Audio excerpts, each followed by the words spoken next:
Bangsa Indonesia mengalami sejarah yang panjang dalam melawan penjajah. Kita pernah mengalami penderitaan ketika dijajah oleh Belanda. Sejarah juga mencatat kekalahan Belanda oleh Jepang dalam Perang Asia Timur Raya atau yang disebut dengan Perang Pasifik, menyebabkan bangsa Indonesia dijajah oleh Jepang. Perang Pasifik ini dimulai sejak tahun 1937 sampai dengan 1945. Ibarat pepatah, lepas dari mulut harimau masuk ke mulut buaya. Tepat kiranya untuk menggambarkan bagaimana kondisi penderitaan bangsa kita saat itu. Penderitaan akibat kebijakan tentara Jepang terhadap bangsa Indonesia yaitu sebagai berikut. Pelaksanaan kerja paksa. Hal ini menyebabkan banyak laki-laki di Indonesia dikirim hingga ke Myanmar untuk melakukan pekerjaan pembangunan dan pekerjaan berat lainnya dalam kondisi yang buruk. Ribuan orang Indonesia meninggal dan hilang pada saat kejadian itu berlangsung. Pengambilan paksa. Saat itu tentara Jepang mengambil makanan, pakaian, dan berbagai keperluan hidup secara paksa dari masyarakat Indonesia. Perbudakan paksa. Perempuan-perempuan Indonesia banyak dipekerjakan secara paksa oleh tentara Jepang. Selain itu, banyak menahan dan memperlakukan warga sipil di kem-kem tahanan dalam kondisi sangat buruk. Jepang mulai menguasai wilayah Indonesia setelah Belanda menyerah di Kalijati, Subang, Jawa Barat pada tanggal 8 Maret 1942. Kedatangan Jepang semula disangka baik oleh Indonesia. Banyak semboyan dikumandangkan oleh Jepang seperti Jepang Pelindung Asia, Jepang Pemimpin Asia, dan Jepang Cahaya Asia. Kenyataan sejarah menunjukkan bahwa Jepang tidak berbeda dengan Belanda, yaitu meneruskan penjajahan atas bangsa Indonesia. Kemenangan Jepang di Asia tidak bertahan lama. Pihak sekutu, Inggris, Amerika Serikat, Belanda melakukan serangan balasan.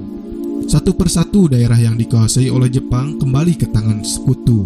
Melihat hal tersebut, pada peringatan pembangunan Jawa Baru tanggal 1 Maret 1945, Jepang mengumumkan pembentukan Dokuritsu Jumbi Tosakai atau Badan Penyelidik Usaha-Usaha Persiapan Kemerdekaan Indonesia (BPUPKI). Janji Jepang membentuk BPUPKI dibuktikan pada tanggal 29 April 1945 bersamaan dengan hari ulang tahun Kaisar Hirohito. Secara resmi BPUPKI dilantik oleh Jepang dengan anggota yang berjumlah 62 orang, yaitu terdiri atas tokoh-tokoh bangsa Indonesia dan 7 orang anggota perwakilan dari Jepang. BPUPKI diketuai oleh Dr. Rajiman Widyodiningrat, sementara itu wakilnya adalah Raden Panji Suroso dan Ichibangase Yoshio. Ketua dan wakil ketua BPUPKI dilantik pada tanggal 28 Mei 1945.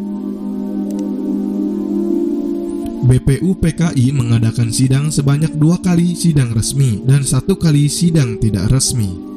Sidang resmi pertama dilaksanakan tanggal 29 Mei sampai dengan tanggal 1 Juni 1945, membahas tentang dasar-dasar negara. Sidang kedua berlangsung tanggal 10 sampai dengan tanggal 17 Juli 1945, membahas rancangan Undang-Undang Dasar.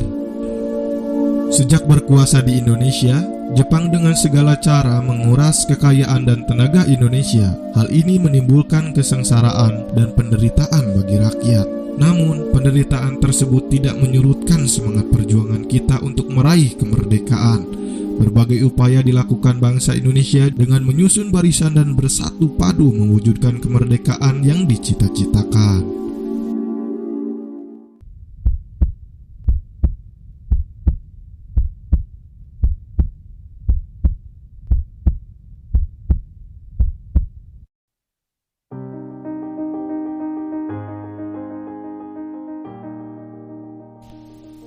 Sidang BPUPKI pertama dilaksanakan selama 4 hari, mulai dari tanggal 29 Mei sampai dengan tanggal 1 Juni 1945. Agenda sidang pertama BPUPKI adalah membahas tentang bentuk negara, filsafat negara, dan dasar negara. Dalam pidato pembukaan sidang pertama, Ketua BPUPKI memberikan alasan tentang perlunya dasar negara. Ada beberapa tokoh yang mengemukakan pendapat tentang rumusan dasar negara pada sidang pertama BPUPKI. Hal ini bertujuan agar mendapatkan rumusan dasar negara yang tepat. Adapun tokoh-tokoh yang mengemukakan pendapat tersebut yaitu Muhammad Yamin, Supomo, dan Insinyur Soekarno. Setiap tokoh tersebut mengemukakan pendapatnya pada waktu yang berbeda. Muhammad Yamin merupakan orang pertama yang mengemukakan pendapatnya dalam sidang BPU PKI pertama. Pada sidang pertama ini, Muhammad Yamin mengemukakan 5 asas dalam pidatonya. Kelima asas tersebut adalah peri kebangsaan, peri kemanusiaan, peri ketuhanan, peri kerakyatan, peri kesejahteraan rakyat. Setelah selesai berpidato, Muhammad Yamin juga menyampaikan tentang konsep dan dasar negara Indonesia merdeka secara tertulis kepada ketua sidang. Konsep tersebut adalah sebagai berikut: 1. Ketuhanan yang Maha Esa. 2. Persatuan kebangsaan Indonesia. 3. Rasa kemanusiaan yang adil dan beradab. 4. Kerakyatan yang dipimpin oleh hikmah kebijaksanaan dalam permusyawaratan perwakilan. 5. Keadilan sosial bagi seluruh rakyat Indonesia. Selanjutnya, pada tanggal 31 Mei 1945, Supomo mengemukakan 5 usulan dasar negara Republik Indonesia.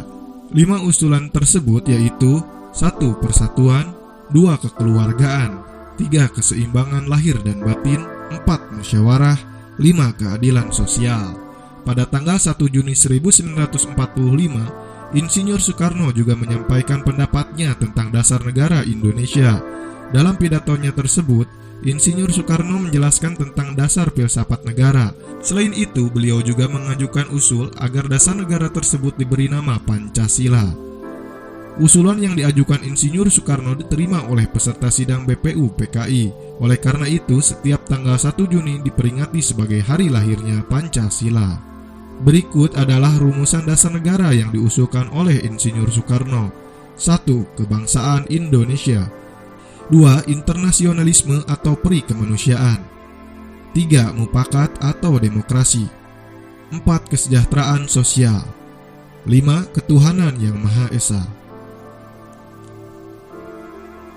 Pada tanggal 1 Juni 1945, dalam sidang pertama BPU PKI juga terdapat beberapa tokoh lain yang berpidato. Setelah itu, BPU PKI mengalami masa reses persidangan, periode jeda atau istirahat selama 1 bulan lebih. Masa persidangan BPU PKI yang pertama ini dikenang sebagai detik-detik lahirnya Pancasila. Pertemuan tidak resmi BPU PKI. Pada sidang BPU PKI yang pertama, belum ditentukan kesepakatan tentang dasar negara Republik Indonesia. Oleh karena itu, dibentuklah Panitia 8 yang bertugas menampung berbagai usulan dasar negara dan memeriksanya. Panitia 8 lalu melaporkan hasil kerjanya dalam sidang pleno BPU PKI. Selanjutnya, Panitia 8 mengadakan sidang atau pertemuan tidak resmi dengan anggota BPU PKI yang tinggal di Jakarta. Dalam sidang ini dibentuklah Panitia 9. Panitia tersebut dinamakan Panitia 9 karena anggotanya terdiri atas 9 orang. Panitia 9 bertugas membahas dan menelaah berbagai usulan yang telah ditampung oleh Panitia 8. Panitia 9 disebut juga Panitia Kecil. Adapun susunan keanggotaan Panitia 9 adalah sebagai berikut. Pembentukan Panitia 9 bertujuan untuk menjembatani perbedaan antara golongan nasionalis dan golongan Islam tentang rumusan dasar negara bagi Indonesia merdeka. Setelah melaksanakan perundingan dengan 4 orang wakil golongan kebangsaan dan 5 orang wakil golongan keagamaan, pada tanggal 22 Juni 1945, Panitia 9 mencapai kesepakatan luhur. Selain itu, Panitia 9 juga menyusun naskah yang akan digunakan sebagai teks proklamasi. Namun, naskah tersebut menjadi rancangan pembukaan hukum dasar Undang-Undang Dasar Negara yang dikenal dengan nama Piagam Jakarta atau Piagam Center. Istilah Piagam Jakarta tersebut dikemukakan oleh Muhammad Yamin. Insinyur Soekarno menyebutnya dengan Muqaddimah. Sedangkan Sukiman Wirjosanjoyo menyebutnya Gentleman's Agreement. Sidang BPU PKI kedua. Sidang BPU PKI kedua berlangsung tanggal 10 Juli sampai 17 Juli 1945. Agenda sidang BPU PKI kedua adalah membahas tentang bentuk negara, wilayah negara, kewarganegaraan, rancangan undang-undang dasar, ekonomi dan keuangan, perbelanjaan negara, serta pendidikan dan pengajaran. Pada sidang kedua ini dibentuk beberapa panitia. Salah satunya adalah Panitia Perancang Undang-Undang Dasar yang diketuai oleh Insinyur Soekarno. Panitia Perancang Undang-Undang Dasar mengadakan sidang pada tanggal 13 Juli 1945. Perumusan Dasar Negara Indonesia berakhir dalam sidang BPUPKI yang kedua. Selesai melaksanakan tugasnya, BPUPKI dibubarkan pada tanggal 7 Agustus 1945. Sebagai gantinya dibentuklah Panitia Persiapan Kemerdekaan Indonesia (PPKI).